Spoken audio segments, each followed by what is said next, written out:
آج سے 10 سال پہلے بلال کو مجھ سے محبت ہو گئی۔ بلال کا تعلق میری پھپھو کے سسرال سے تھا۔ وہ اکثر پھپھو کے ساتھ ہمارے گھر آیا کرتا تھا اور مجھے محبت بھری نگاہوں سے دیکھا کرتا تھا۔ ایک دفعہ جب وہ پھپھو کے ساتھ ہمارے گھر آیا تو میں نے اپنی بڑی بہن سے بات کی کہ بلال مجھے بہت ہی عجیب نظروں سے دیکھتا ہے۔ باجی نے جب اس سے بات کی تو اس نے کہا کہ فاطمہ یعنی میں اسے بہت پیاری لگتی ہوں اور اس کی نظر مجھ سے ہٹتی ہی نہیں ہے اور اسے مجھ سے سچے والا عشق ہو گیا ہے۔ بڑی بہن نے جب یہ سب کچھ مجھے بتایا تو مجھے بہت غصہ آیا، لیکن میں خاموش ہو گئی۔ 5 مہینوں کے بعد وہ دوبارہ میری پھپھو کے ساتھ ہمارے گھر آیا۔ تب میری بڑی بہن کی شادی تھی اور پوری شادی میں وہ بس مجھے ہی دیکھتا رہا۔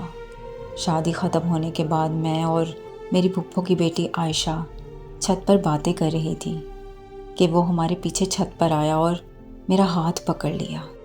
مجھے اس کی اس حرکت پر بہت غصہ آیا تو میں نے اسے تھپڑ مار دیا۔ اس نے ہاتھ چھوڑتے ہوئے کہا کہ وہ مجھ سے انتہائی محبت کرتا ہے اور کہا کہ وہ ابھی تو واپس اپنے گھر جا رہا ہے لیکن وہ جلد ہی اپنے والدین کے ساتھ واپس آئے گا تاکہ وہ میرے والدین سے رشتے کی بات کر سکے۔ میں نے اس سے کہا کہ میں تم جیسے آوارہ لڑکے سے کبھی شادی نہیں کروں گی۔ اس وقت میرے ساتھ میری وہی پھپھو کی بیٹی عائشہ تھی جس پھپھو کے ساتھ وہ ہمارے گھر آیا ہوا تھا، اور عائشہ اسے بچپن سے جانتی تھی۔ اس نے مجھے بلال کے بارے میں بتا رکھا تھا کہ وہ اچھا لڑکا نہیں ہے بلکہ آوارہ ہونے کے ساتھ ساتھ نشہ بھی کرتا ہے، روز کسی نہ کسی لڑائی جھگڑے میں جیل پہنچا ہوتا ہے۔ تو ایسے انسان سے میں کیسے شادی یا پھر محبت کر سکتی تھی؟ 1 سال گزر گیا اور وہ اپنے والدین کو لے کر نہیں آیا اور نہ ہی مجھے انتظار تھا۔ پھر ایک دن بھابھی نے مجھے اپنا فون دیا کہ بات کرو۔ میں نے ہیلو کیا تو فون پر بلال تھا۔ وہ دن میری سالگرہ کا دن تھا اور اسے نہ جانے کیسے پتہ چلا۔ اس نے بہت اچھے انداز میں مجھے سالگرہ کی مبارکباد دی۔ میں نے یہ کہتے ہوئے فون بند کر دیا کہ دوبارہ کال مت کرنا۔ اس دن پہلی بار کسی نے مجھے سالگرہ کی مبارک دی تھی اور اس دن پہلی بار میرے دل میں اس کے لیے محبت کا احساس پیدا ہوا۔ پھر کچھ دن بعد دوبارہ اس کی کال آئی تو میں نے اس سے اچھے طریقے سے بات کی کیونکہ مجھے بھی اس سے محبت ہو گئی تھی۔ ہم نے بہت ساری پیار محبت کی باتیں کی اور ایک دوسرے کے ساتھ جینے مرنے کی قسمیں کھائی۔ اس نے کہا کہ وہ صبح اپنے والدین کے ساتھ میرے گھر میرا رشتہ مانگنے کے لیے آ رہا ہے۔ پوری رات بے قراری میں مجھے نیند نہیں آئی کہ وہ صبح آ رہا ہے۔ اگلے دن میں صبح سے شام تک دروازے کی طرف دیکھتی رہی مگر وہ نہیں آیا۔ میں بہت روئی اور اس دن خود سے وعدہ کیا کہ آئندہ اس سے بات نہیں کروں گی۔ 15 دن بعد دوبارہ اس کی کال آئی۔ اس نے بتایا کہ وہ لوگ آ رہے تھے مگر راستے میں ان کا ایکسیڈنٹ ہو گیا تھا۔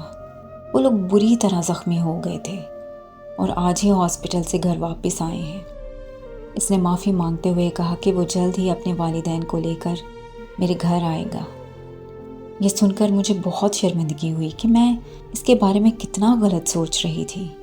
پھر ہم دونوں میں سب ٹھیک ٹھاک چل رہا تھا کہ میری ایک اور پھپھو تھی جو اپنے بیٹے علی کے لیے میرا رشتہ مانگنے کے لیے میرے گھر آ گئی۔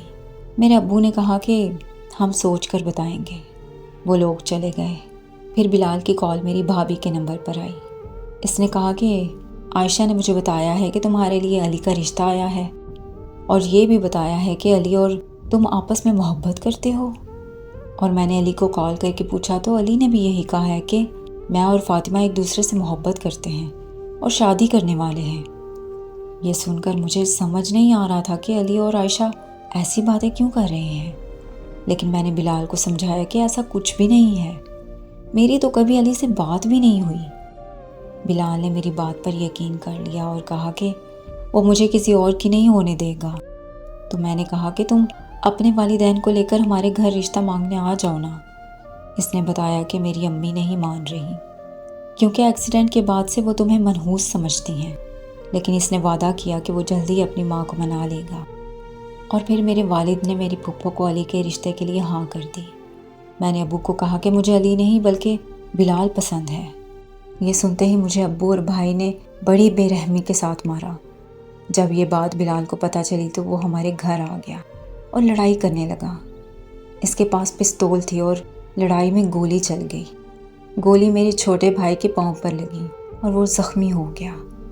میں بلال کے پاؤں پڑ گئی کہ پلیز یہاں سے چلے جاؤ۔ وہ چلا گیا مگر اس نے کہا کہ میں تمہیں لینے واپس آؤں گا۔ میرے ابو نے اس پر پولیس کیس کر دیا اور اس کو 1 سال کی سزا ہو گئی، اور میرے گھر والوں نے میری شادی زبردستی علی سے کر دی۔ علی نے پہلی رات ہی مجھے جانوروں کی طرح مارا، کیونکہ اس کو مجھ پر غصہ تھا کہ میں بلال سے کیوں محبت کرتی ہوں۔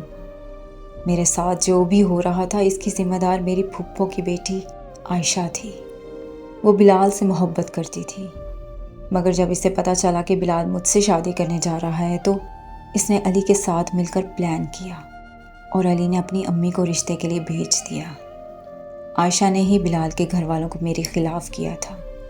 وہ میری دوست تھی مگر اس نے اپنی محبت حاصل کرنے کے لیے میری زندگی برباد کر دی۔ بلال جب 1 سال بعد جیل سے واپس آیا تو اس نے بلال کو میرے خلاف کر دیا۔ بلال میرے اتنا خلاف ہو گیا کہ وہ مجھے دھوکے باز سمجھتا ہے۔ 4 سال ہو گئے ہیں میری شادی کو اور میرا شوہر مجھے روز مارتا ہے۔ بلال اور میرے گھر والے مجھ سے نفرت کرتے ہیں۔ بلال نے عائشہ سے منگنی کر لی ہے اور اب شادی کرنے جا رہا ہے۔ عائشہ نے میری زندگی برباد کر کے اپنی دنیا آباد کر لی۔ آج بس ایک ہی بات سوچتی ہوں کہ آخر میرا قصور کیا تھا۔